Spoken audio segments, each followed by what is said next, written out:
The phrase sustainable development was coined by our then Prime Minister Gro Harlem Brundtland when she presented her environmental report to the UN in 1987. And that has been also the focus when we started producing oil and gas, having very high environmental standards.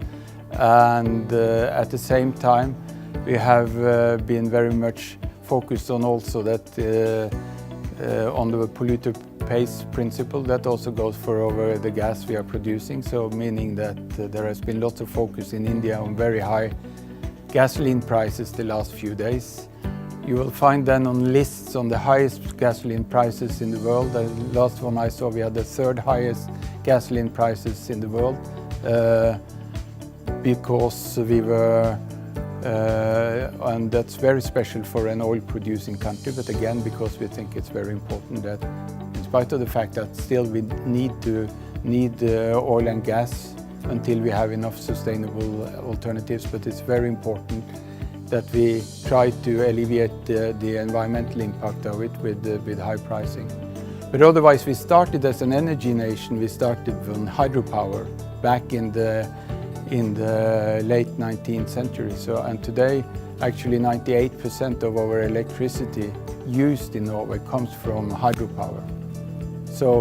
And when we know also are shifting to solar and that we are building lots of wind power, that's kind of just building on what we had with the hydropower.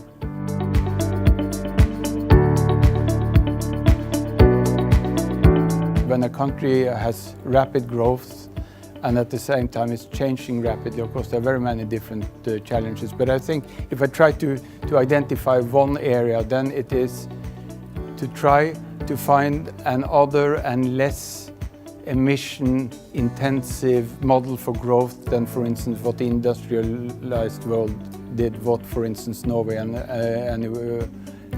many of the other rich countries today had.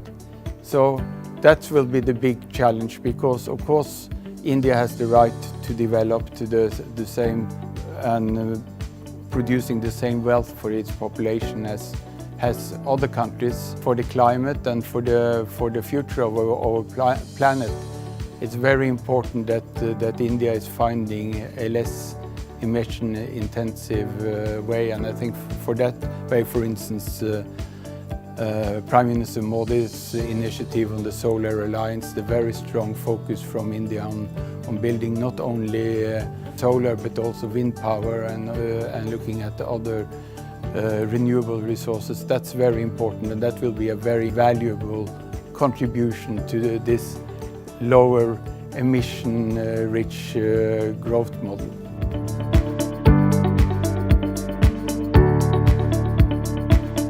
We have had our consulate in Mumbai actually for the last couple of years have been participating nearly every Sunday on the cleanup of the Vesava beach. But I think basically though a few Norwegians won't make much difference on that. But what is a more important collaboration I think between Norway and India is that we have a growing collaboration in the research field.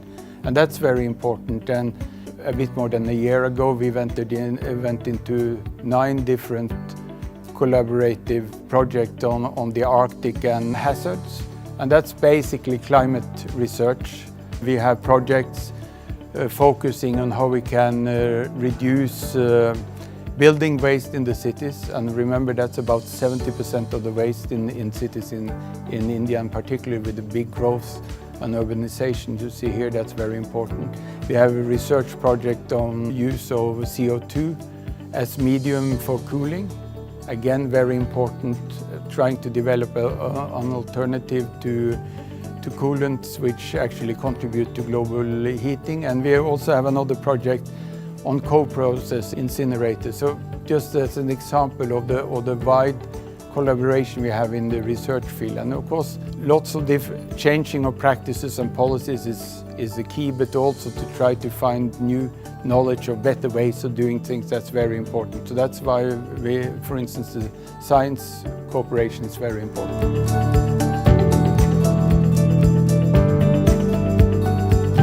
The topic of cooperation with keeping the oceans clean was one which was brought up during the last meeting with between Prime Minister Modi and the Norwegian Prime Minister Erna Solberg. We see a big scope for collaboration there, and that's, as I said during my presentation here also, of course, litter needs knows no borders, so it's very important to have international collaboration on a global topic like that.